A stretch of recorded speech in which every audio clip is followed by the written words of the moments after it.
નમસ્તે દર્શક મિત્રો. આજે આપણે સવારમાં એક ગંભીર મુદ્દા ઉપર કેટલીક વિગતો રજૂ કરવી છે. ગંભીર એટલા માટે છે કે આપણા ગુજરાતના જ નેતાએ 2003માં એક કાર્યક્રમ હતો, એમાં એમણે કહ્યું હતું કે બેંકોને નુકસાન એ અર્થતંત્રને વિપરીત અસર સમાન છે, એવી વાત કરી હતી. મોદી સાહેબે જ કહ્યું હતું 2003માં. પરંતુ આજે આપણે જાણીએ છીએ કે 20 લાખ કરોડ રૂપિયા બેંકોના ઉદ્યોગપતિઓને માફ કરી દેવાયા છે. 2003માં સલાહ આપતા હતા આખા દેશને. એ પણ કહ્યું હતું કે જાલી નોટોના ષડયંત્ર અને કૌભાંડ આર્થિક વ્યવસ્થા પર ઠુકરાઘાત સમાન છે. જાલી નોટનું ષડયંત્ર અને આ જાલી નોટોનું ષડયંત્ર દૂર કરવા માટે મોદી સાહેબે 2016માં 8 નવેમ્બર 2016માં નોટબંધી લાગુ કરી દીધી કે ભાઈ આ નકલી નોટો, પછી ત્રાસવાદીઓને જે પૈસા જાય છે, કાળું નાણું ઓછું કરવું છે, આવા ઘણા બધા કામો આપેલા એમણે. અને એમાં આ ષડયંત્ર અને કૌભાંડ આર્થિક વ્યવસ્થા પર ઠુકરાઘાત છે એ સમયે કહ્યું હતું, પણ ખરેખર વાસ્તવમાં એમણે જે નોટબંધી લાગુ પડી એનાથી વિપરીત થઈ છે. એમણે ત્યારે એવું કહ્યું હતું 3 ડિસેમ્બર 2003ના રોજ આપણા મુખ્યપ્રધાન નરેન્દ્ર મોદી સાહેબે કહ્યું હતું કે દેશ હિતમાં બેંકો સજાગ રહે. આ જાલી નોટોના સંદર્ભમાં એ વાત કરી હતા. જાલી નોટોના ષડયંત્રની તાકાતને ગંભીરતાથી સમજો. એ અંગેનો આપણે મોદી સાહેબે જે કહ્યું તેનો દસ્તાવેજ પણ આપણે જોઈએ. એમાં સ્પષ્ટપણે લખેલું છે, આપણે જોઈ શકીએ છીએ કે કઈ રીતનું આખી જે મોદી સાહેબે જે વાત કરી હતી 3 ડિસેમ્બર 2003ના રોજ આ સરકારે એ જાહેરાત પણ કરી હતી. પત્રકારોને એની નોંધ પણ આપી હતી. એ સમયે મારા હાથમાં પણ આ નોંધ આવી હતી, મેં સાચવી રાખી હતી. તો આજે આપણે એમાં કહી શકીએ કે આજે મોદી સાહેબે જે કહ્યું હતું 3 ડિસેમ્બર 2003ના રોજ, પરંતુ એ વડાપ્રધાન થયા પછી એમણે એનાથી વિપરીત આખી વાત કરી હતી અને મોટા પ્રમાણમાં એક સ્કેમ કર્યું હતું. અને એના કારણે લોકોનો વિરોધ પણ થયો હતો. લોકો લાઈનમાં ઊભા રહેવું પડ્યું હતું અને કેટલા લોકો તો મૃત્યુ થયા હતા. 500 અને 1000ની જે ચલણી નોટો છે એ એમણે રદ કરી દીધી હતી અને આખા દેશમાં અરાજકતા છવાઈ ગઈ હતી. અને મોદી સાહેબે દેશના લોકોને અપીલ કરી હતી કે મને 3 અઠવાડિયાનો ટાઈમ આપો. અને 19 એપ્રિલ 2019માં આ નોટબંધીના સંદર્ભમાં એક પત્રકાર પરિષદ કરી હતી. કપિલ સિબ્બલ સુપ્રીમ કોર્ટના જાણીતા એડવોકેટ છે, એમણે પત્રકાર પરિષદ કરી હતી અને એમાં કેટલાક પુરાવાઓ રજૂ કર્યા હતા. એમાં પુરાવા જે રજૂ કર્યા, ભારતીય જનતા પાર્ટીના નેતાઓ, એ સમયના ગુજરાતના અને દિલ્હીમાં બેઠેલા નેતાઓના નામ સાથે એમણે વાત કરી હતી કે આ જે પૂર્વ કેબિનેટ મંત્રી રહી ચૂકેલા છે કપિલ સિબ્બલે, એનું આખું નોટનું કૌભાંડ જાહેર કર્યું હતું અને એ કૌભાંડમાં કોણ ઇન્વોલ્વ છે, દિલ્હીમાં કોણ ઇન્વોલ્વ છે, એ બધી જ વાત કરી હતી. તો આ આખું વાત કરવી એ સહેલી વાત છે. જ્યારે મુખ્યપ્રધાન હતા ત્યારે બધી વાત કરતા હતા, પરંતુ જ્યારે નોટબંધી કૌભાંડ જે થયું એ અબજો રૂપિયાનું હોવાનું આરોપ પણ મૂકવામાં આવ્યો હતો. કપિલ સિબ્બલે શું કહ્યું હતું એ પણ સાંભળીએ આપણે. Abroad were brought to India in Air Force transport planes at Hindon Air Force Base. Rahul Rathrekar also explains the detailed logistics of currency exchange operation and how it is being controlled from the very top. Twice names Mr. Amit Shah. He tells in detail how the exchange transaction percentages have increased from 15% initially to 35 to 40%. Also that a fixed percentage has to be remitted regularly up the chain, which is headed at the top by Amit Shah. He said that there is a separate department in PMO overseeing this work. This department is headed by one Mr. Nipun Sharan. I think it's a code name. We've not been able to find that.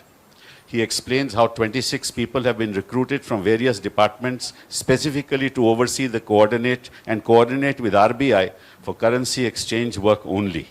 They have been posted in various RBI offices to oversee, control and report currency transactions to their head in PMO Amit Shah. Please go up. He also confirms that while their transactions are going on, no local police crime branch Vigilance Department interferes. In case any department official interferes, a call from bosses in Delhi will result in the officials leaving the place. Rahul brags that he has been one of the best performing field supervisors for currency exchange.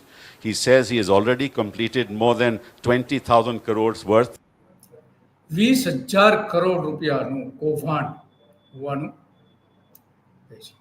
of private transactions from CBD Belapur, RBI in his short stint. Rahul Rathekar also explains how Reliance Jio database has been used and misused again and again to show repetitive currency exchange transactions in RBI. He states that anyone who tries to disclose this information or bring them out in the open will be finished off ruthlessly. Rahul also confirmed that the new currency with Urjit Patel's signatures was actually printed about 6 months earlier than November. They had started exchanging the currency of selected politicians and big business houses beforehand. Rahul also shares his experiences of working in RANW. Now, this particular part of the transaction is part of the full tape. The full tape is several hours. We can't show it to you here. So we'll give you the www.tnn.world. You can actually go and access that and see for yourself whatever is stated here. Because we wanted this to be short, so we have provided you with all the damaging clips that are from that particular tape. Okay? Now you can see. दिखा रहे हैं, बंदा दिखा रहे हैं, note दिखा रहे हैं, होटल में एक्सचेंज हो रहा है वो दिखा रहे हैं, जो पिछली बार जो हमने आपको दिखाया था, ठीक है ना, वो बंदा बीजेपी से जुड़ा हुआ है, वो खुद कह रहा है, वो नोट काउंट कर रहा है, मशीनों में काउंट कर रहा है, वो दिसंबर 31 के बाद की बात है, तो इसमें तुरंत एफआईआर और अरेस्ट होना चाहिए था ना, वो बंदा कहीं लापता तो नहीं हो गया। अगर कोई जर्नलिस्ट ने बैठ के ये स्टिंग किया है तो जर्नलिस्ट खुद डरता है, उसका नाम पता चल जाएगा तो उसकी हालत क्या हुई, व्यापम में लोगों की हालत क्या हुई, जर्नलिस्ट की क्या हालत हुई, आप जानते हो। तो वो खुद डरता है, अपनी जान से डरता है, तो वो अपना नाम नहीं बता।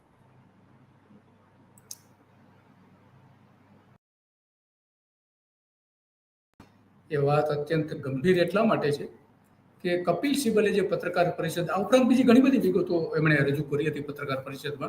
એના વિડીયો આજે પણ અવેલેબલ છે, પબ્લિક ડોમેઇનમાં અવેલેબલ છે, એ જોઈ શકાય છે. ઘણો લાંબો વિડીયો છે, ઘણી બધી બીજી પણ ઘણી બધી ઇન્ફોર્મેશન આપે છે. ગુજરાતના કયા કયા મંત્રીઓ એમાં ઇન્વોલ્વ હતા, ભારતીય જનતા પાર્ટીની જે કોબા ખાતેની જે ઓફિસ છે, ઓફિસમાં કેટલા પૈસા પડેલા હતા એ વિડીયોમાં બધું જ બતાવે છે. અને સ્ટિંગ ઓપરેશન કોઈ એક પત્રકારે કર્યું હતું. એ પત્રકાર કોણ હતા આજ સુધી નામ જાહેર થયું નથી, આજ સુધી જાહેર નથી થયું. તો આ અત્યંત ગંભીર બાબત હતી અને એટલા માટે આપણે યાદ અપાવવું પડે આપણા જ નેતાઓને કે તમે જે કહ્યું હતું કે બેંકોને નુકસાન એ અર્થતંત્રને વિપરીત અસર એનાથી થાય છે. તો આ શું થયું હતું, તમે શું કર્યું, તમે વડાપ્રધાન થયા પછી શું કર્યું 2016માં અને 19માં આ બધો પર્દાફાશ કર્યો. જાલી નોટોના ષડયંત્ર અને કૌભાંડને જાહેર કરવામાં આવ્યું હતું. દેશ હિતના બેંકમાં જે સજાગ રહે એવું કહ્યું હતું, પરંતુ તમે જ આ આખું જે છે અને એ નોટો રદ કરી દેવાથી એ અટક્યું નથી. નકલી નોટોનું કામ અટક્યું નથી હજુ. આજે પણ એટલા જ મોટા પ્રમાણમાં નકલી નોટો બહાર આવી રહી છે. 2000ની નોટ મૂકી ચલણમાં 1000 અને 500ની રદ કરીને, તો આજે પરિસ્થિતિ એવી છે કે એ જે નવી 2000 રૂપિયાની નોટ મૂકી હતી એ પણ અત્યારે છાપવાનું બંધ કરી દેવું પડ્યું છે. એટલા પ્રમાણમાં નકલી નોટો મળી આવી હતી. અને અહીંયા ગુજરાતમાં પણ 500 જેટલી 500 રૂપિયાની જે નોટો નકલી નોટો છે એ પણ આ રીતે ચલણી નોટો જે રદ કરી હતી. આજે પણ આ 500 રૂપિયાની નોટો અમદાવાદમાં મોટા પ્રમાણમાં મળી રહી છે, મોટા પ્રમાણમાં. તો ત્યારે જે વચન આપ્યું હતું મોદી સાહેબે એ અને આજે એ જે કરી રહ્યા છે, એમણે જે કર્યું હતું એ ત્યારે એવો આરોપ મૂકવામાં આવતો હતો, કપિલ સિબ્બલે જ આરોપ મૂક્યો હતો, પત્રકાર પરિષદમાં મૂક્યો હતો કે જે સ્વતંત્ર ભારત આઝાદ થયું ત્યાર પછીનું એનું ઇતિહાસનું સૌથી મોટું કૌભાંડ આ છે, સૌથી મોટું કૌભાંડ છે. નોટબંધી કૌભાંડ અને નકલી નોટો આપવાનું, નોટો બદલી આપવાનું.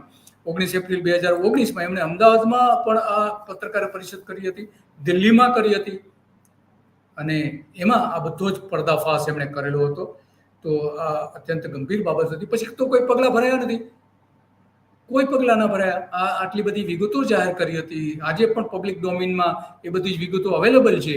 તો આ કાળું નાણું જે દૂર કરવાનું હતું એ તો દૂર થયું નતું, ઉલટાનો વધારો થઈ ગયો છે. હમણાં સ્વિસ બેંકમાં જે વિગતો બહાર આવી હતી, તો સ્વિસ બેંકમાં પણ એ જ પ્રકારની હાલત અત્યારે.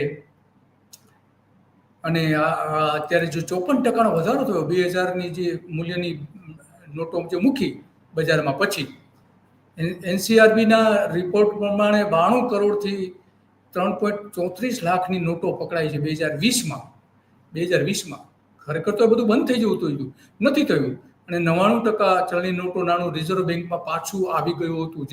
જે કાળું નાણું પકડવાનું હતું એને બદલે ઓલમોસ્ટ તમામ નોટો પરત આવી ગઈ હતી. જે કેટલીક ખરાબ થઈ ગઈ હોય, તૂટી ગઈ હોય, સળગી ગઈ હોય, એવી નોટો નહોતી આવી. બાકી તમામ નોટો આવી ગઈ હતી.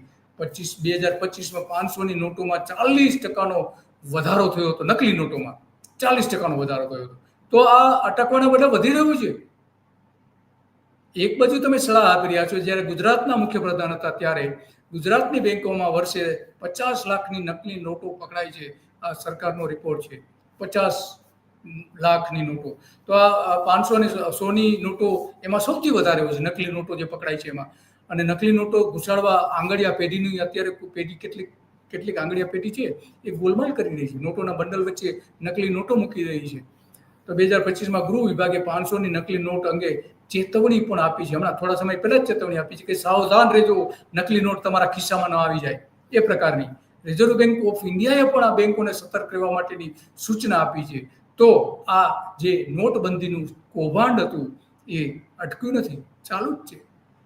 અત્યારે ચાલુ છે. 500 રૂપિયાની નકલી નોટોમાં 37%નો એક વર્ષમાં વધારો થયો છે. એમાં 37થી 40%. 200 રૂપિયાની નકલી નોટોમાં 13.9%, એટલે કે 14% જેવો વધારો નકલી નોટોમાં થયો છે. 14%નો વધારો 200 રૂપિયાની જે નોટ છે.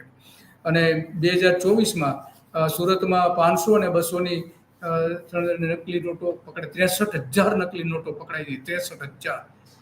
તો આ આખું નકલી નોટોનો કારોબાર જે છે એ સતત વધી રહ્યો છે. ખરેખર ઘટવો જોઈએ, એને બદલે મોટા પ્રમાણમાં વધી રહ્યો છે. અને એટલા માટે આ જે વધારો સતત વધારો થઈ રહ્યો છે નોટબંધી પછી પણ એ અટક્યું નથી. અને એટલા માટે આ અત્યંત ગંભીર બાબત છે. અને સરકાર માટે તો ગંભીર છે જ, પણ આપણા માટે પણ એટલા માટે જ આ ગંભીર બાબત છે. અને એટલા માટે આજે કાલચક્રમાં એની ચર્ચા કરવી પડે છે. કારણ કે કાલચક્રમાં જે નરેન્દ્ર મોદીએ જે ઇતિહાસનું એક કલંકિત પાનું કહી શકીએ એ પ્રકારનું જે નોટબંધી અમલ બનાવી હતી, એના કારણે લાખો લોકો હેરાન પરેશાન થયા હતા. અર્થતંત્ર ડામાડોળ થઈ ગયું હતું, બધું જ થયું હતું. પરંતુ જ્યારે એ મુખ્યપ્રધાન હતા ત્યારે એમણે આ સલાહ આપી હતી કે સાવધ રહેજો. પરંતુ એ વડાપ્રધાન થયા પછી એમણે અરાજકતા ઊભી કરી દીધી હતી. એટલે કે સલાહ આપવી, બોલવી, વચનો આપવા અને કામ કરવું બંને વસ્તુ અલગ છે. એટલા માટે આજે આ યાદ કરવું પડે છે. કાલચક્રનું એક કાળું પાનું આપણે બતાવી રહ્યા છે. બસ આજે આટલું જ. અને આવા જ મુદ્દાઓ પર આપણે રોજ સવારે કાલચક્રમાં ચર્ચા કરતા રહીએ છીએ અને કરતા રહીશું. નમસ્તે.